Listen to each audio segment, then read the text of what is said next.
I'm going to give a holding hello at the moment. I can see 51 participants have already come on board. We're live on YouTube. I'm going to start the official proceedings in about a moment once we get up to the full 100. It's going very rapidly, 75 and counting.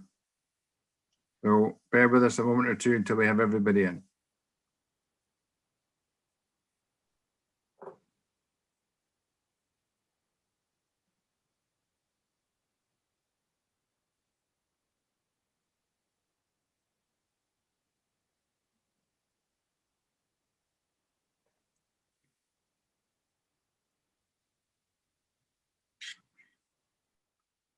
We seem to come to a bit of a halt at 80, but it's picking up again.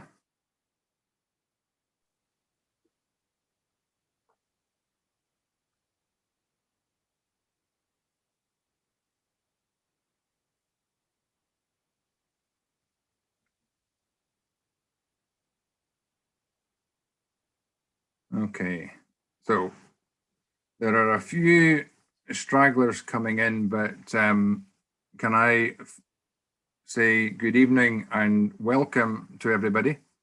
My name is Martin Cook. I'm the chair of Scottish Cycling. SC Talks, which is being recorded this evening, it's also being streamed live on our YouTube channel and will be available online tomorrow. It's our regular discussion where we aim to engage with key groups in our organisation and beyond to discuss a different topic each month. And the topic for this month is mental health awareness. So we've just closed the door on 2020, with the highlights being a last-minute deal of sorts for Brexit, a disputed American election, and COVID-19, which has made working from home, furlough, lockdown, and you're on mute everyday phrases. The pandemic doesn't discriminate and will have affected all of us, be we professional athletes or recreational cyclists, in one way or another, be it the death of a relative or the monotony and restrictions of no less than 3 lockdowns. It will often be in ways that we may not immediately realise, as we have good days, okay days, bad days, and awful days.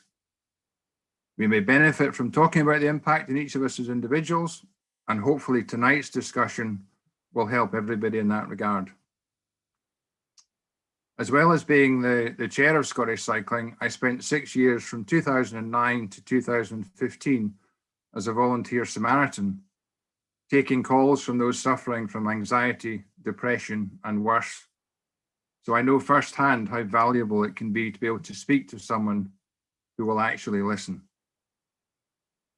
I'm delighted to be joined on the panel this evening by a Scottish Commonwealth Games and Olympic medalist, the Performance and Lifestyle Advisor for the Scottish Institute of Sport, an occupational therapist who's also a Breeze champion, and finally a member of our young persons panel who started her cycling with the Maindee Flyers, the home club of Geraint Thomas.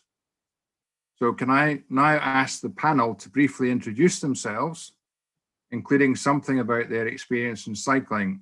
And we've agreed we're doing this in alphabetical order. I'm relying on the skill of my panelists to remember what order they're coming on. So first panelist, please. Yeah, I'm dyslexic, so that won't work too well for me, but I presume it's me. Thanks, Callum. Yeah, no, I've got that right, so that's good. Yeah, so my name's Callum. I'm Olympic gold and silver medalist from the Rio 2060 Olympic Games. Also talked quite openly about my struggle with depression, but I've been, I guess, in recovery for the last year and a half, and things are really looking up. So it was a very dark time, but there's a lot of positivity at the end of the tunnel. So looking forward to getting into that a little bit later on. Panelist number 2.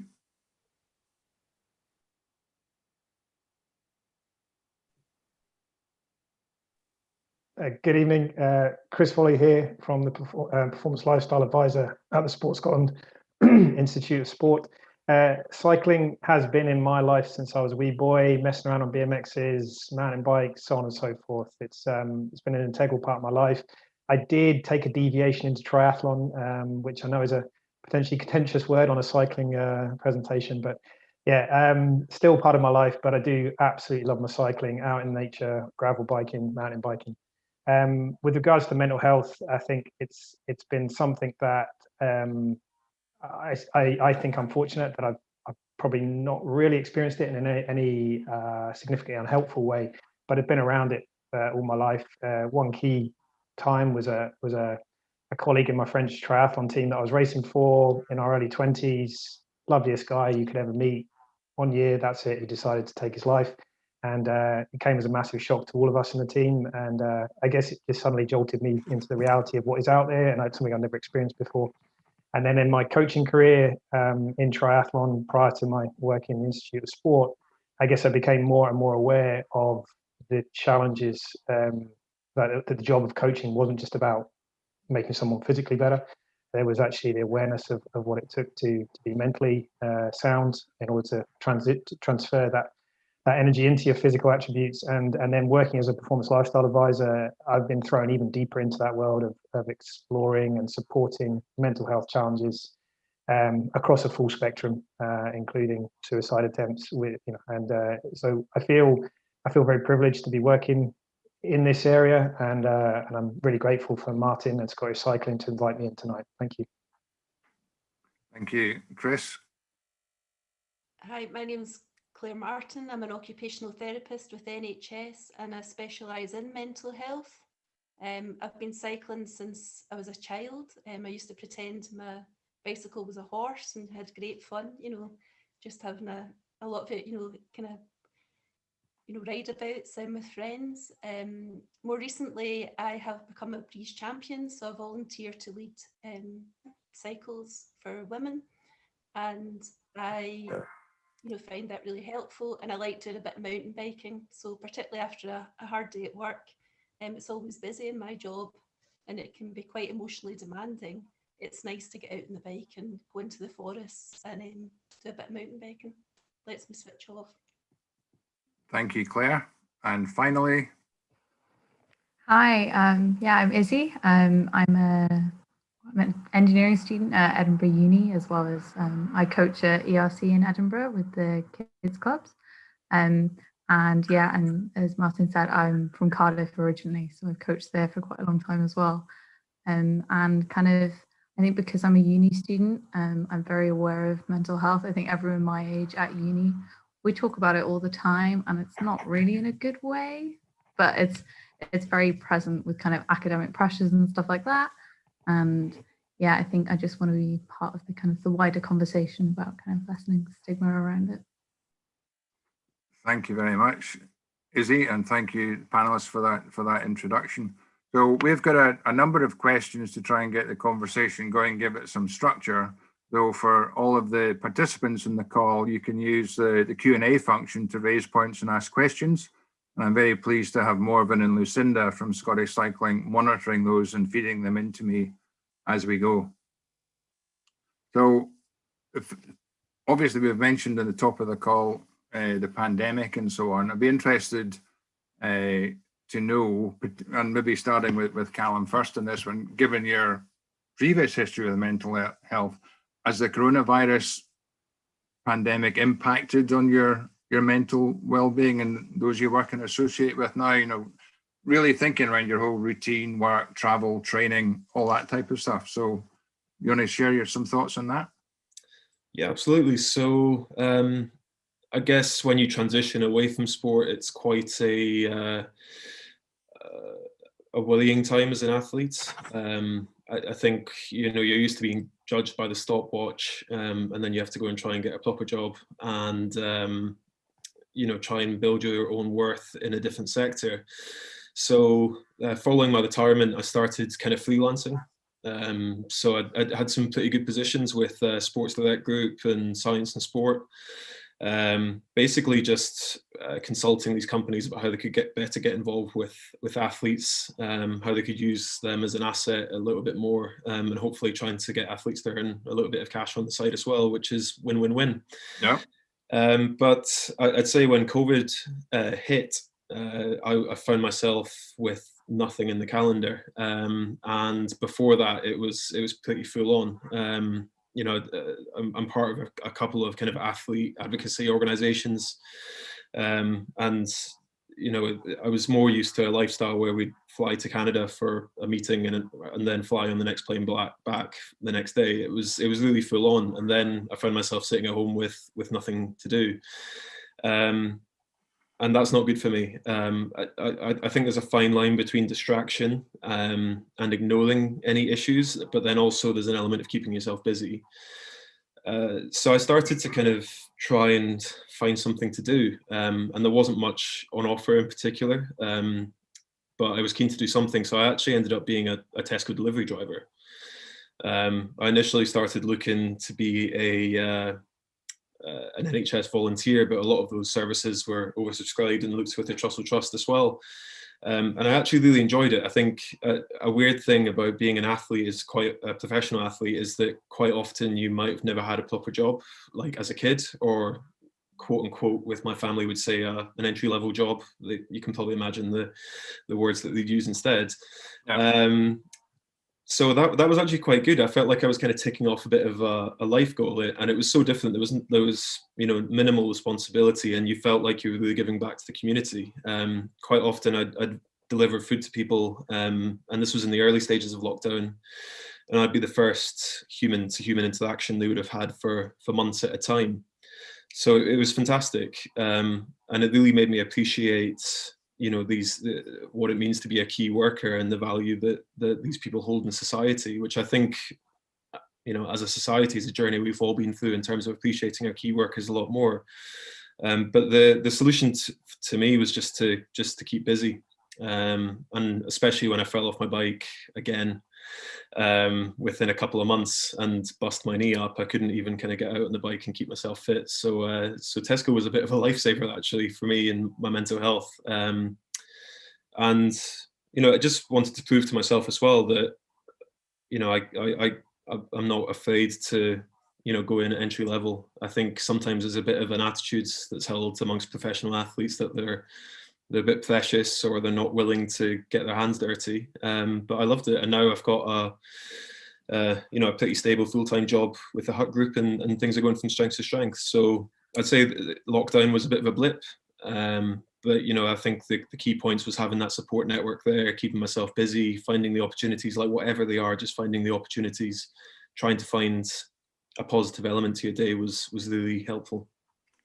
That's excellent. That maybe sets us up quite nicely to come to Chris, who is dealing with your precious athletes, Callum. That might resonate with him, but I'd certainly am noting the keeping busy, a bit of routine, grabbing opportunities, all good stuff. Chris, does that play into your experience? Yes, certainly. I think Callum summarised it all incredibly well there, actually. The experiences of lockdown, I'll go through it in a couple of different ways. One was my own personal experiences, that I was doing a job where I felt that it was absolutely necessary to be in the room, having the conversation with the person in front of you. And I was almost adamant to my boss that it's not going to work doing this on virtual platforms. I've got to admit, a year on, I'm kind of going, okay, I get this, it can be done. And that's been a good challenge to me, and to realize that actually connection can still happen. I'm a believer that it still needs to be ideally done face to face. So I'm hoping that at some point down the line we'll get back to that. But so I think that was my personal experiences. I've generally taken this as a fairly long, steady. I've got a background in endurance, so it's a long, steady endurance session where I'm just in it for the long term. I have struggled personally, I think, in the last month, just energy-wise. I think again, hearing that more and more. And then when I bring that into what I've seen in the athlete population, I think in some ways we're quite fortunate in Scotland that cycling is one of the main sports I work with, but a lot of those athletes at the age and stage they're at, cycling isn't everything in their life at this point. And I would imagine that's a little bit different to potentially what Callum was experiencing when he was on the podium squad and so on and so forth. So I actually feel that whilst sometimes it's hard to convince younger athletes that having uni or school or a part-time job in one of these entry-level jobs, as Callum neatly put it. I thought it was brilliant. It's actually really helpful, because in times like this where things stop in a way that we had never, we're meant to be there trying to help plan and make sure that they're going to navigate the road bumps that are in front of them, and things are going to be okay, but we can work this out. And actually the irony being is like, this has actually forced people to realize that they need something else in their life when they didn't have it. So it's been, in the athlete population I work with, I'd say it's a bit 50-50 to a certain extent. For some, it's been probably a really valuable time to work out what they actually love about cycling or whichever sport it is they're in, determine whether they want to continue with that energy and drive towards it, or is it actually a time to explore other things in life. And so I've had a full range of different experiences that athletes across various sports have gone through. I can't deny there's been some that have incredibly struggled with it, and it's not been pretty to see that.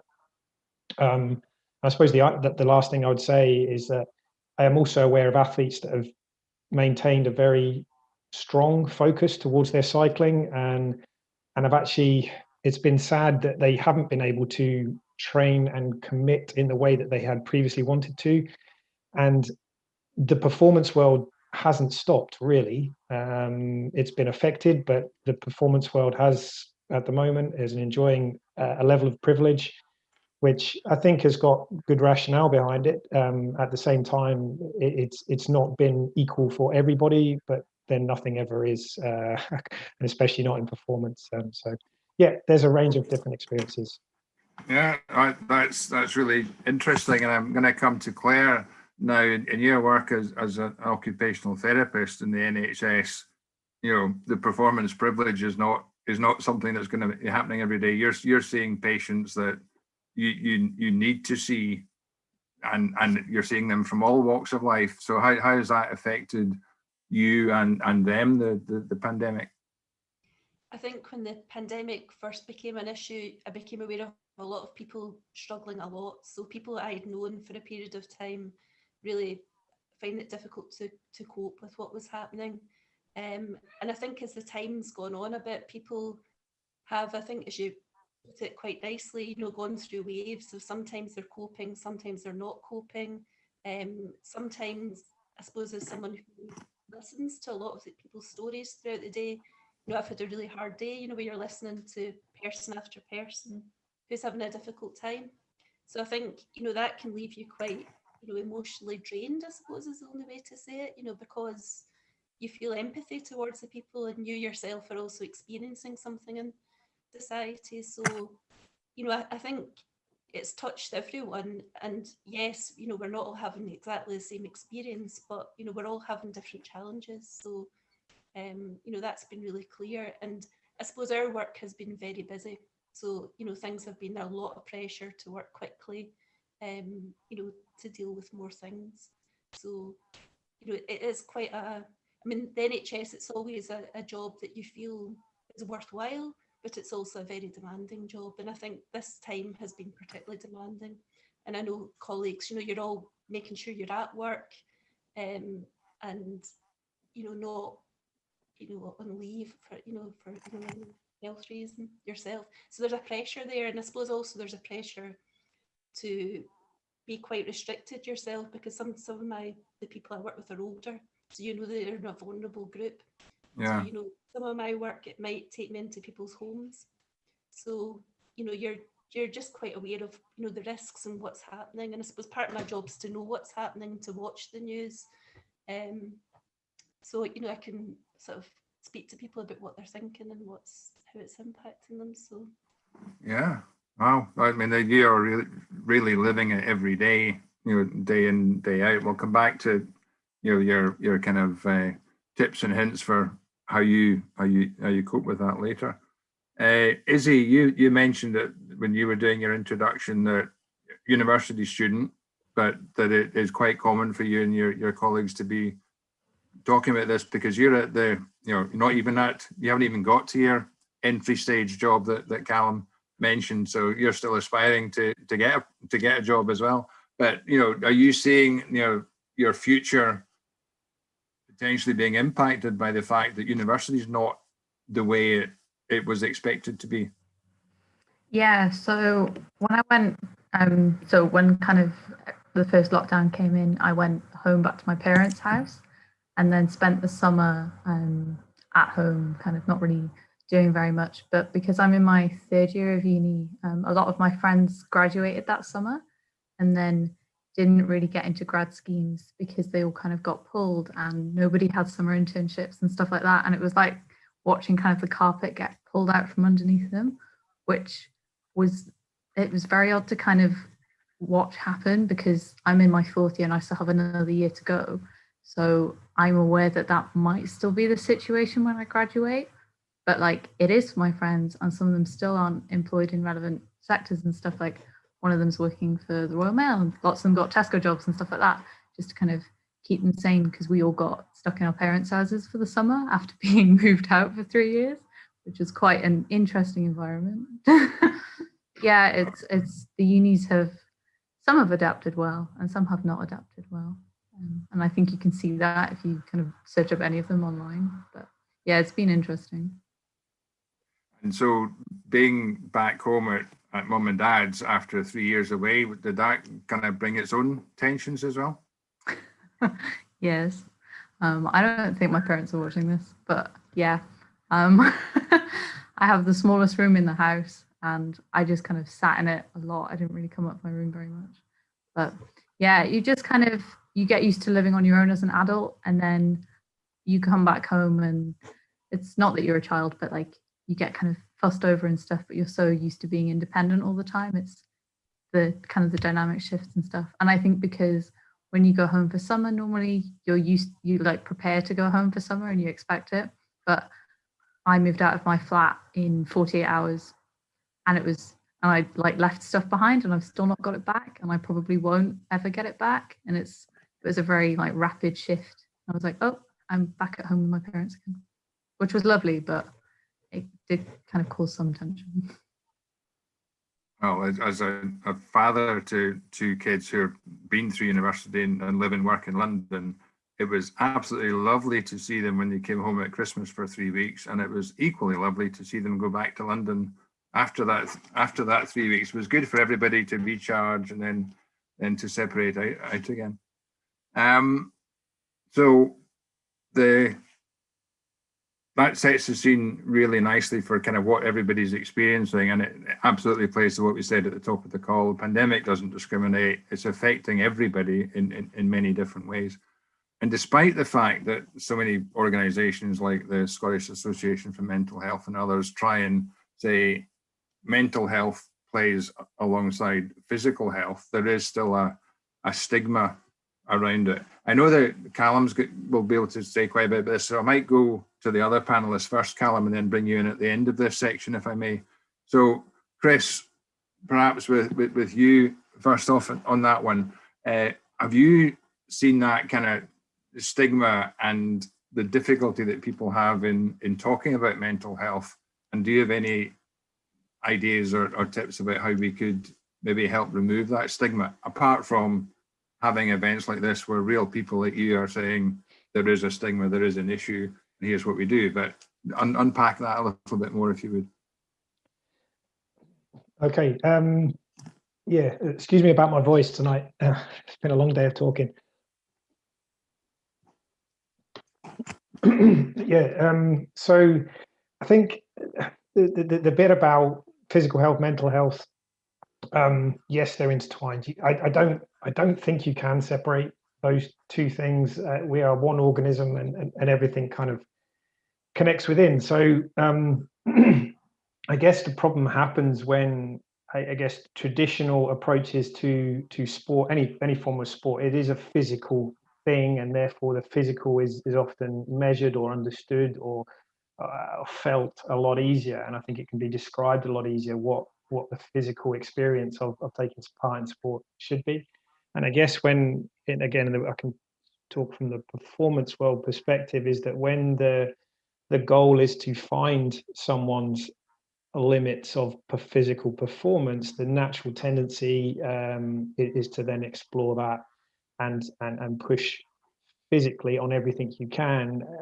Where it potentially needs a little bit of a rethink, that approach, is that, basically what I said at the start, is that the body will only do really what the mind is willing, and therefore if our mind's distracted, if it's not healthy, then you're effectively compromising the physical potential. So, and what I think is fabulous is that the conversation is out there. It's growing. I think Callum's strength to tell his story, share his views and opinions, has been, essential part in the cycling world. But there's other, live example going on right now. Tom Dumoulin, who's, another high profile rider, sharing his views on wanting to do that. So I think the conversation's out there. Whether we have the skills yet as a society and as athletes and coaches and support to fully manage that and understand it in the same way that we think we understand the physical side, I think there's an awful lot of work to do there. But the good thing, and the point being, is we're on it, we're working on it, and I'm optimistic that, well, certainly what I observe on a daily basis within the environments I'm in, I can see that those conversations are much more visible. The awareness is much greater, and I think we're gone to the sort of superhero days. It's more about realizing that the person in front of us is a human first, and then a rider second, and that without connecting into that human, you're not going to get the best rider. So, Claire, building on that from Chris, you're used to seeing people with mental health issues. You've said that that's the area you work in. So you're not going to, you've got over the stigma long ago, but you will probably see the impact of that stigma still on the patients that you're caring for. That's right. And sometimes I've had a case where someone feels stigma towards themselves, actually. I've had people who've been given a diagnosis and have then been quite worried about themselves. And I think part of it's been things in the media, where there are a lot of myths, and things in media coverage that aren't helpful.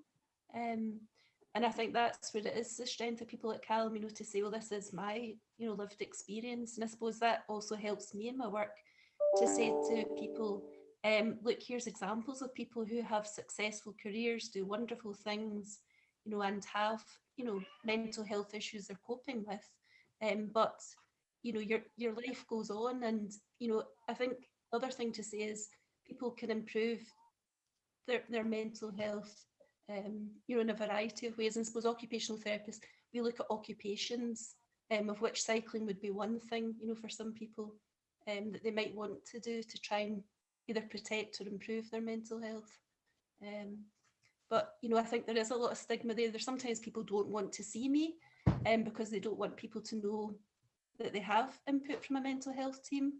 Or they might say, you can see me, but we'll have to meet somewhere else, because I don't want anyone to know, to be seen with you. I suppose I'm stigmatized then, which is fair enough. I can understand that. And we'll make adjustments to accommodate, but that's a shame, isn't it? If people, if I was a physio and I was going to see someone, no one would be saying, well, I'm quite worried that my friend knows I'm at the physio clinic. That wouldn't be an issue.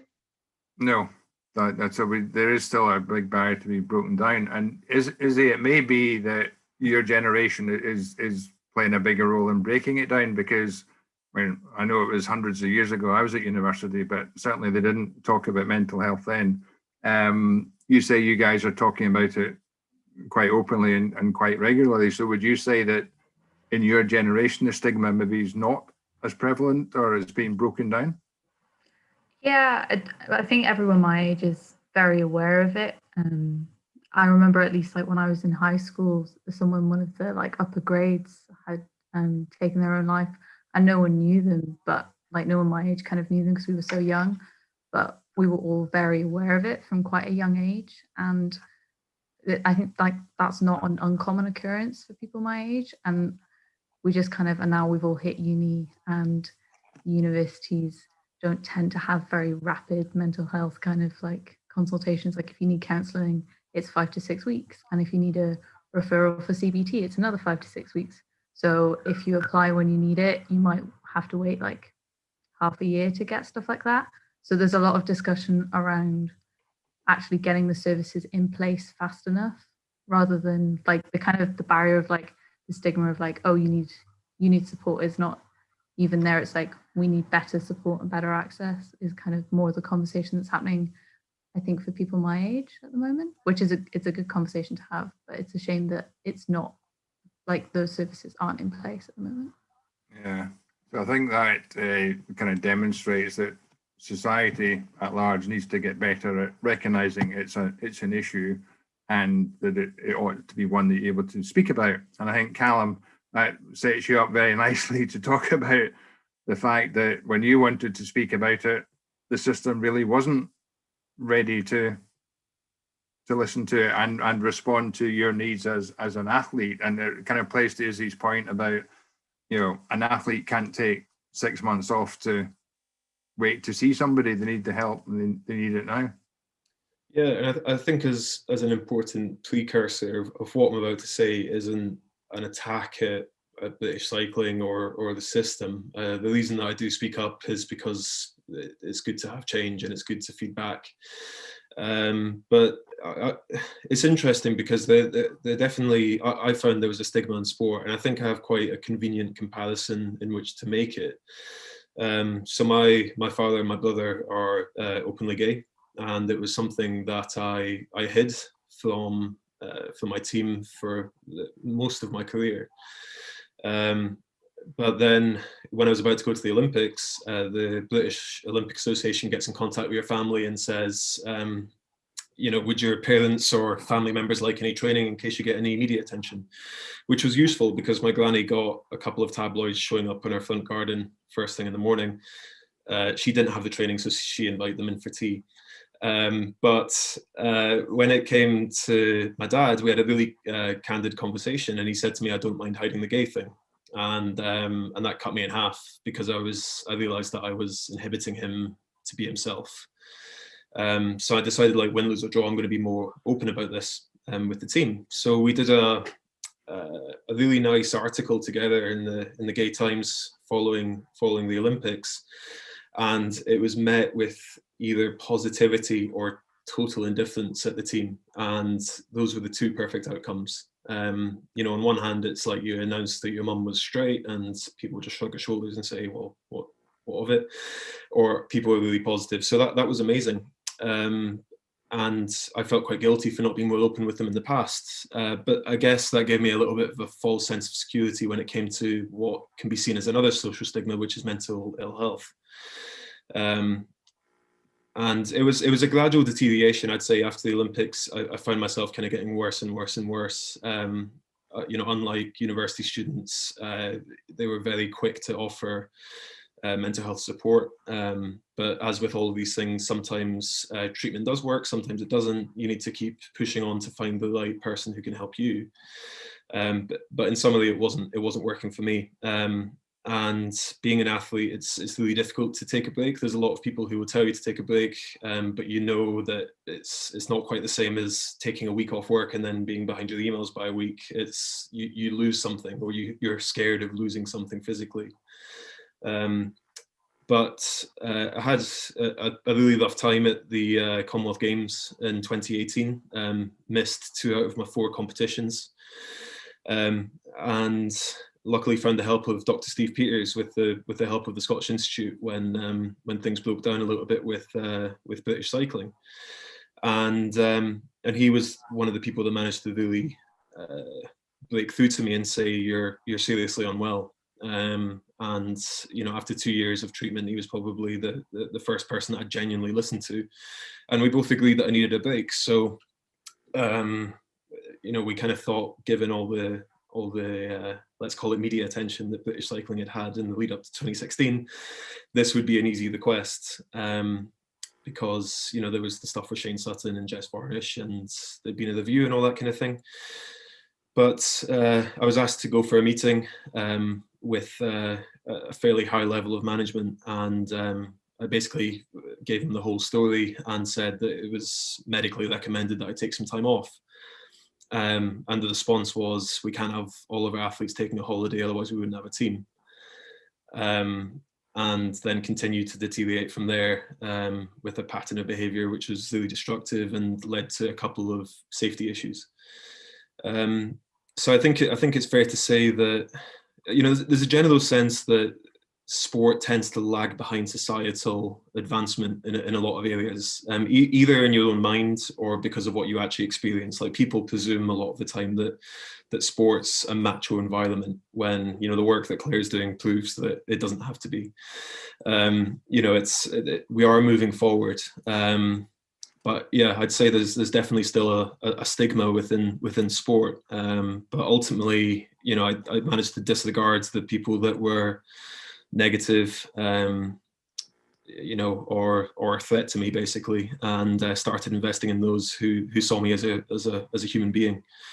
And, you know, just as a point for British cycling, I remember the team doctor sitting me down and saying, you know, at this stage, I don't care about Callum the athlete, I care about Callum the person. And that's something we need to get sorted. So there's plenty of good people as well as bad within that system. I think you know, what the system can focus on is the work that Chris is doing of moving that forward, and trying to bring forward that awareness and that education. Because for a lot of the time, I felt like people were saying to me, you know, you're not mentally strong, and I think there's a big difference between mental strength and mental illness. None of us would do what we do every single day if we weren't mentally strong. Like, being an athlete is quite a tough profession. You're consistently given losses, and trying to establish those two different factors was something that that some members in the team found it hard to get over. But ultimately, it's about finding the right support and investing in a support network that could help me move forward. And luckily, we've seen the other side. Yeah. Wow. So very good of you to unpack all of that for us, Callum. And I know you said you weren't knocking BC. You did reference some of the great people there that recognise Callum the person. And I know that they have made further accommodations and improvements. As you say, I think sport does lag behind society. And hopefully we're starting to see that, it's a wee bit like climate change, is a completely different topic, but it does take a while for things to get traction, and then people start talking about it, and people realize, oh yeah, it's okay. People don't like to be the early adopters and taking the lead in this, but I'm glad that you did come through that and have emerged and are satisfied as your Callum the person rather than necessarily Callum the athlete. We have a question that's going to be kind of relevant to take here, and apologies, I have to go to my phone to get it. I've got all the technology running here. So we had a question in from one of our participants in the audience, who's a GP, who's saying that despite the cycling boom, a huge number of her patients have gone the other way and are doing less exercise, putting on weight, and worsening of low mood and anxiety. So do we have any words of wisdom she could share with those patients to increase their motivation? So I'm going to kind of run that into what was our question about what strategies and techniques do you each use personally to improve your mental well-being? And those might give Sally, the GP, some ideas to share with her patients. So Claire, maybe come to you first, because I know one of the things that you do, but you know, what are the strategy techniques after a tough day in the NHS? You know, how are you keeping Claire upright and functioning and motivated?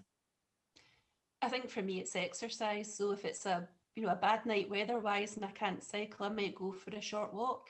If it's good weather, you know, there's nothing better for me than, you know, heading into the forest to do a bit of mountain biking, and that's just where I'm totally in my element.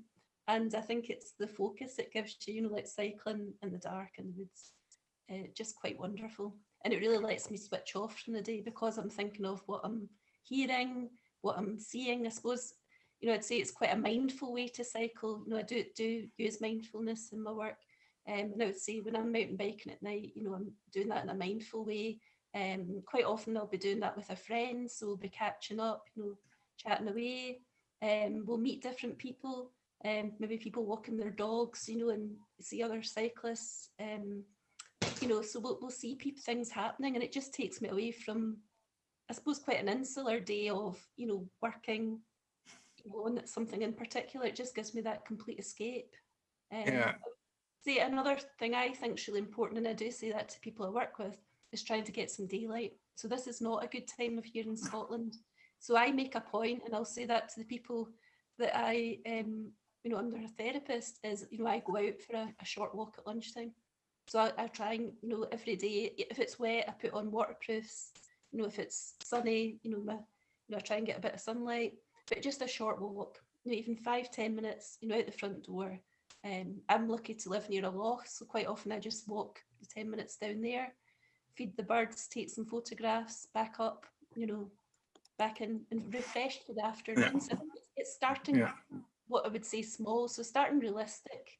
If someone's found it really hard in the most recent lockdown, it's starting somewhere, even if it's a 5-minute walk. That's a really important thing to do. And what we would say is, once you've done that, you'll probably feel different. If you were to rate your mood before the 5-minute walk, and then when you come back, rate your mood again out of 10, it's likely that it's probably changed. Yeah, I think probably everyone in the call or on the panel is certainly going to go, well, yeah, that is great. But maybe to Sally's question, for those that are finding it hard, the motivation to get out and do the exercise, I mean, you would have one of the best excuses in the world for not doing it. You've had a hard day seeing people with mental health issues in the NHS. If anybody was entitled to say, I'm not going to bother going out and getting exercise, you would. So, what is it that just gives you that wee motivation and encouragement to do it? Because it's easy to go for a walk. It's just easier not to. How do you get yourself over that wee bump? Well, sometimes what I say to people is, don't think about it too much. So I might have got changed earlier, so I'm just ready to go out that door.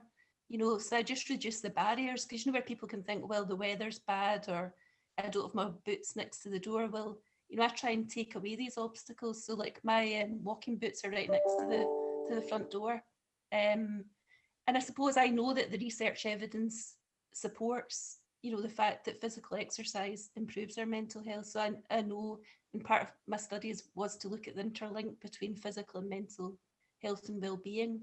And I just know I have a better day. So I have a better day if I go out. If it's a day where, for whatever reason, I've not been able to go out, it's a bad day for me, and the afternoon gets tougher. So it's just from actually lived experience of what actually happens. Yeah, so we'd encourage those people that maybe are not getting any exercise to, we'll give it a go. Start small, reduce the barriers, easier to do.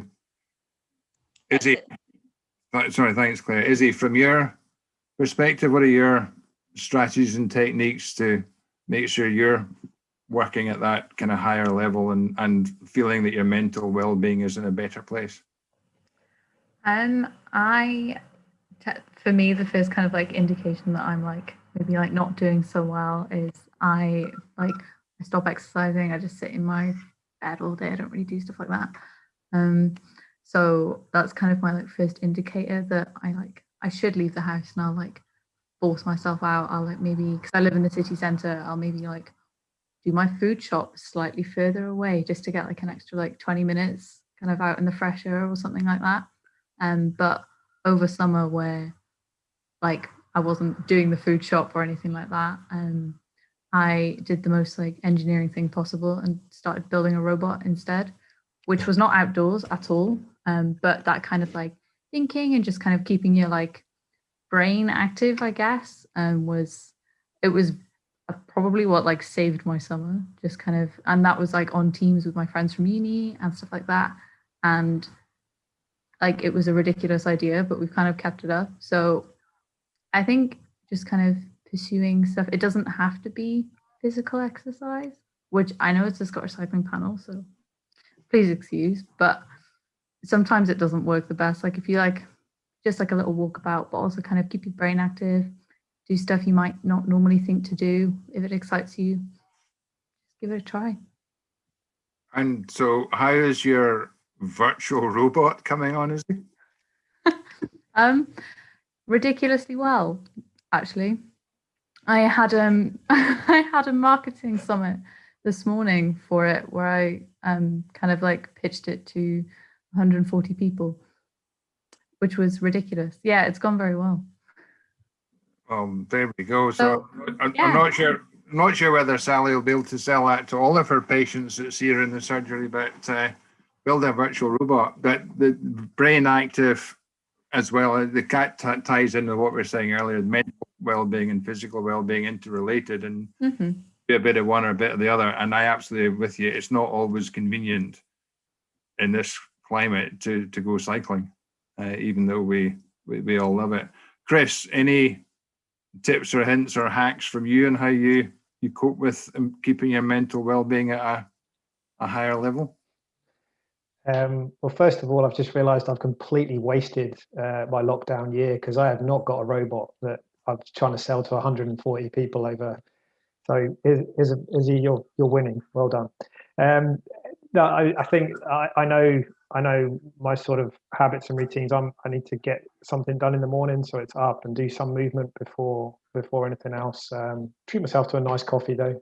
Not yours, Callum, I'm afraid, but I'll work on that. I'll get a bag of yours at some point. But yeah, so I get a nice coffee in the morning, and then I'm doing some exercise, and then after that, that's me set up for the day. I think the other bit that is more of a general thing, and I guess we're talking about it all the time, and I haven't got any great tips, I've got to admit, but it's this connection thing. How do you get the connection that you need as a person? And I mean that final bit as is quite important, because we all need different amounts of connection and stimulation from other people.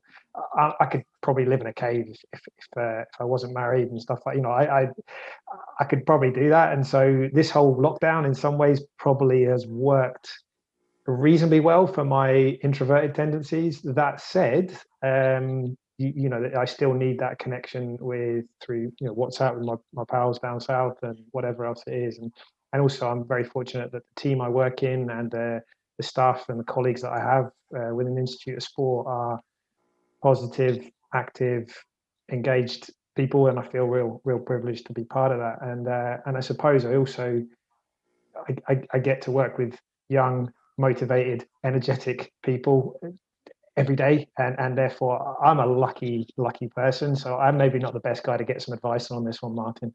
I think Claire, what I would say is that Claire absolutely nailed it. So I'm sort of scraping the barrel here, trying to say some other things. So that's fine. That's absolutely fine.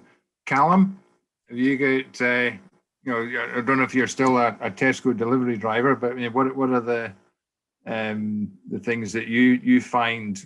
Obviously from the pandemic, but also from your previous experiences, you probably have developed more kind of strategies and techniques to recognize when it's happening and what you need to do to either stop it or to make it better.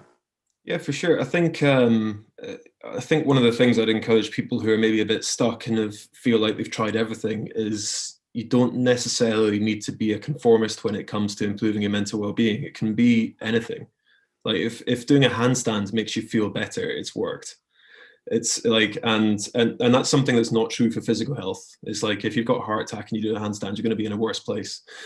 But I think, I completely agree that if you're struggling with ideas, things like exercise and stuff like that are a great thing to try.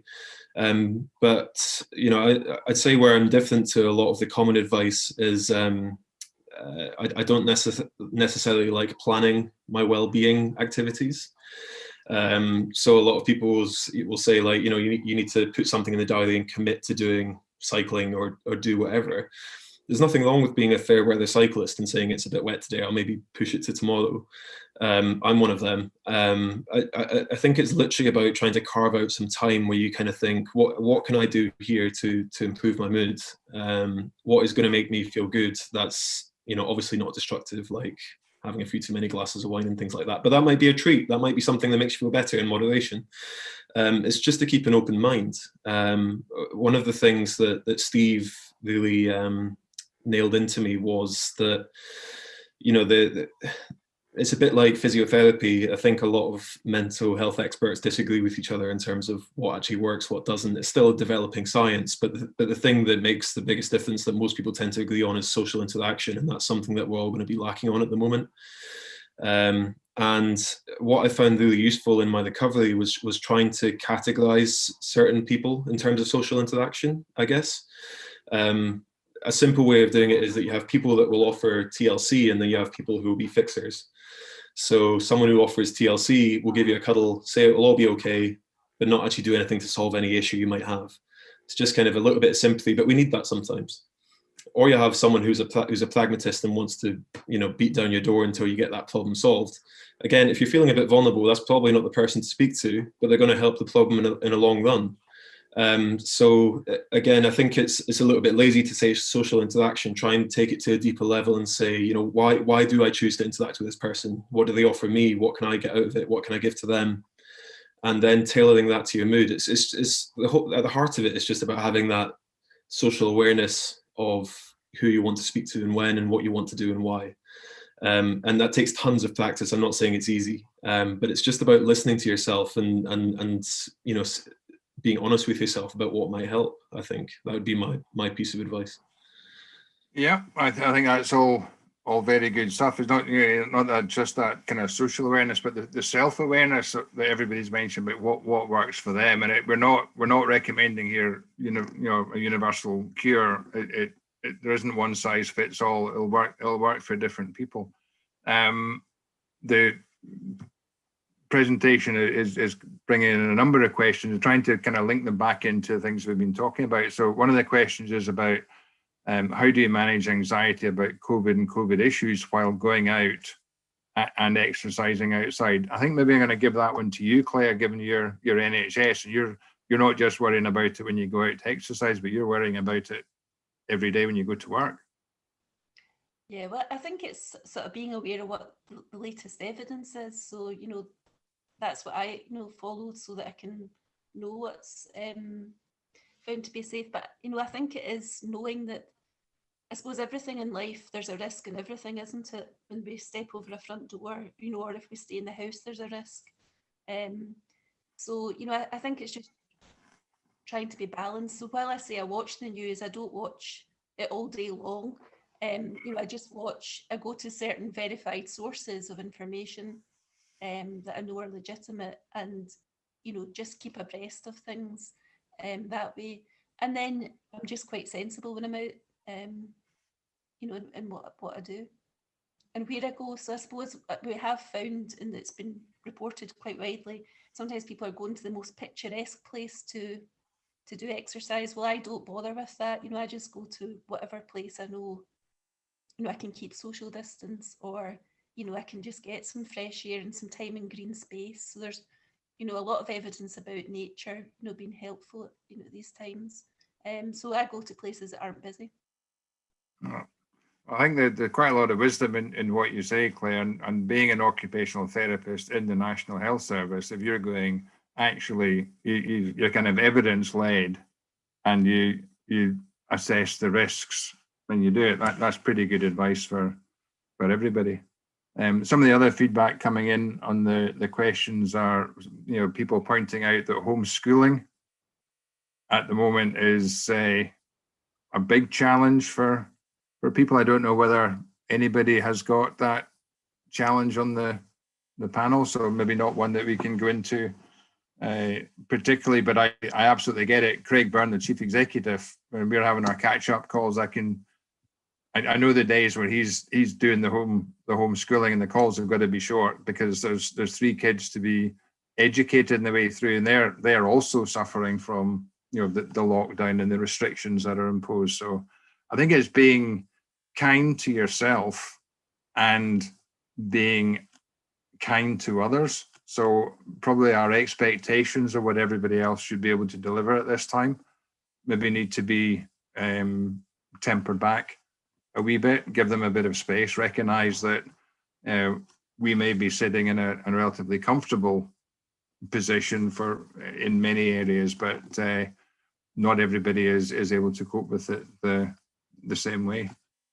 So we did have a chat beforehand, panelists, when I was getting to know you. Are there any other aspects that you feel we haven't got round to on the call that you would like to cover while I keep an eye on the questions that are coming?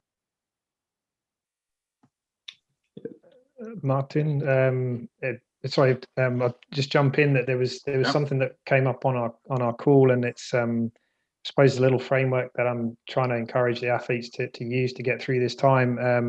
And you actually added an element to it, which was really valuable as well. And it's basically four A's. It's awareness, and then an acceptance, adapt, and then act is the sort of step by step, if you like, I would like to go through or try to go through with athletes at this time. I guess I'd knock the awareness bit off, because I was pitching this generally around COVID and around the fact that it was everywhere, and there was an assumption, which again is probably an A that I probably should mention, that as soon as you start to assume that somebody else's situation, then you may well get that wrong. But I think it links to the compassion thing you were mentioning a minute ago, Martin, and it's come through, I think, in everybody's comments here tonight, is that I think as a society we've been pretty poor at compassion for ourselves and others, and I do think we've been given a wake-up call on it and a chance to learn it, and I say learn it because I think it's a skill that can be learned, for some harder than others to get there, and there might be more blocks, but essentially it's a skill. Like any skill, it will take time, it will take work, it might take expertise, but if you can get to that point and you're able to look at yourself in a compassionate way and understand the circumstance you're in and the skills you have, then I think you can look at the situation and go, right, okay, I'm aware now that I am experiencing this.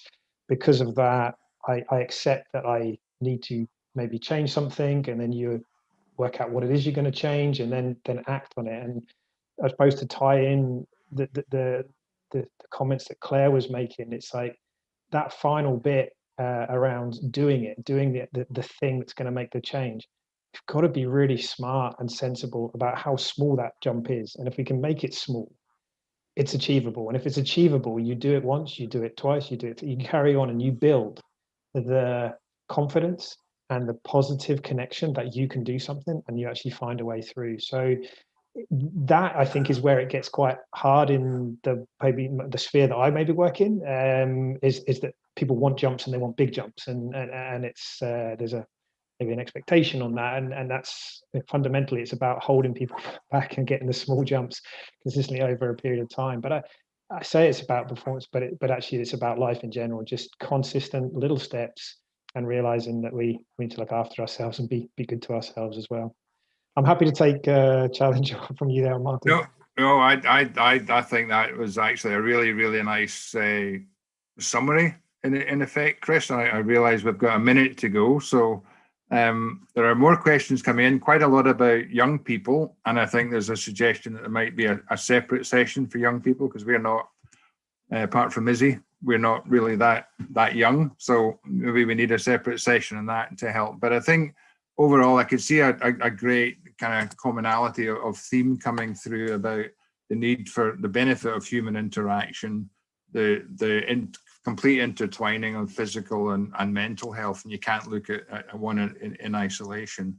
The self-awareness and the compassion, because if you're not looking after number one, it's going to be very hard for you as a partner, a parent, whatever, to be looking after anybody else. So I would certainly completely endorse that small steps, cut down the barriers. It's quite easy to go for a walk or go for a cycle or build a robot, but it's generally easier not to. And it's a personal choice. If you decide not to, then you'll not be making those steps. But hopefully from the talk tonight, people are sufficiently inspired to maybe give it a bit more of a go and share it with others to make those initial small steps. So I'd like to thank you, Callum, Chris, Claire, and Isabel, for giving up your time to be part of the panel and be willing to share your own lived experiences so freely. I think that's really valuable. Thanks also to those of you who asked questions, and hope we got to answer some of them. Morven and Lucinda for organising the whole session and fielding those questions, and to all of you for attending. As well as the recording being available online, a summary of the discussion will be converted into an article on the website to share some insight and hopefully stimulate further activity and ideas. As I said, something more for young people in cycling might be good. To do that within the wider cycling community, and probably bring the whole thing to a close by encouraging anyone who's struggling to seek help. And that can be by talking to family or friends, or from the NHS 24 SAMH or the Samaritans. But I hope it's been beneficial for everyone. So I'm going to close now by saying thank you and good night. Thank you all.